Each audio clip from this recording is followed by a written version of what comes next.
Hi friends, Shri Vishnu హీరోగా మీరా jasmine, Ritu Varma, Daksha Nagarkar హీరోయిన్గా నటించిన స్వాగ్ మూవీ ఈ రోజు రిలీజ్ అయింది. ఈ సినిమా ఎలా ఉందో చూద్దాం. వెరైటీ సినిమాలు తీస్తూ తనకంటూ ప్రత్యేకమైన గుర్తింపు సంపాదించుకున్న అనిపించుకునే హీరో శ్రీ విష్ణు. ఫస్ట్ లో అతని బాడీకి సూట్ కాని సినిమాలు ఎంచుకొని చాలా ఫ్లాపులు సంపాదించుకున్నాడు.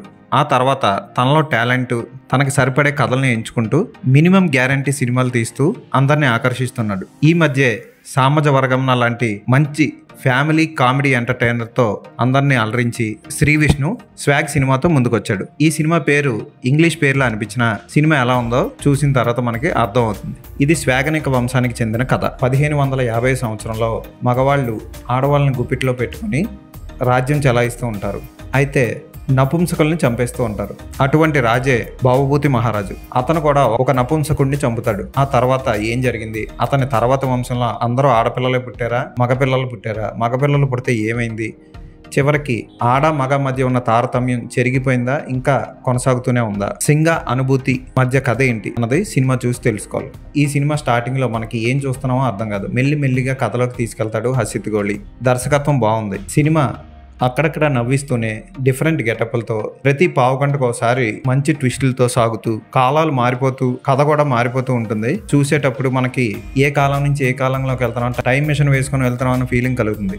అక్కడక్కడ డబల్ మీనింగ్ డైలాగులు, కొన్ని కామెడీ సీన్స్ నవ్విస్తూ ఉంటాయి. బ్యాక్గ్రౌండ్ మ్యూజిక్ అక్కడక్కడ పర్వాలేదు అనిపిస్తుంది. పాటలు ఒక్కటి కూడా ఆకట్టుకో. శ్రీ విష్ణు డిఫరెంట్ పాత్రలు చేశాడు ఈ సినిమాలో.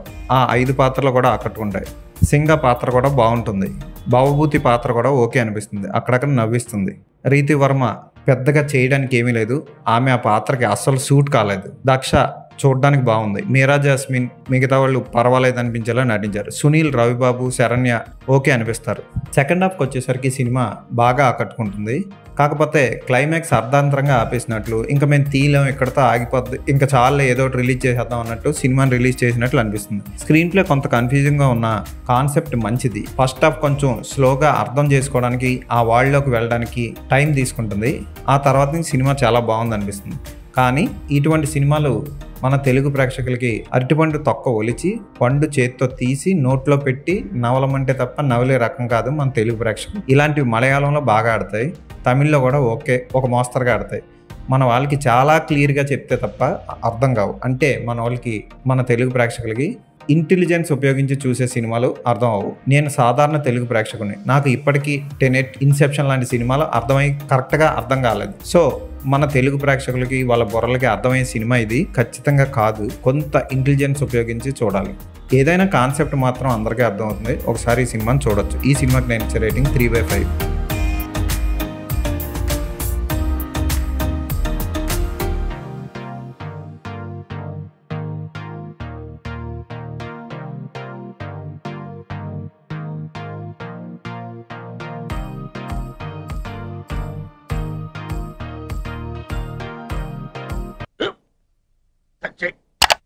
స్కూల్ బెంచ్ లాగా ఎంత గట్టిగా ఉందోరా? కొట్రా, కొట్టు, పర్లేదు, కొట్టు. పెట్టేసింది బాబాయ్. ఏంటి నువ్వు కొడతావా? కమా బిట్ మీ యార్. వద్దు బాబాయ్. వాడిని నేను కొట్టడం లేదమ్మా, వాడినే నన్ను కొట్టమంటున్నాను. నువ్వేం కంగారు పడక్కర్లేదు. అడుగుతావేంటి?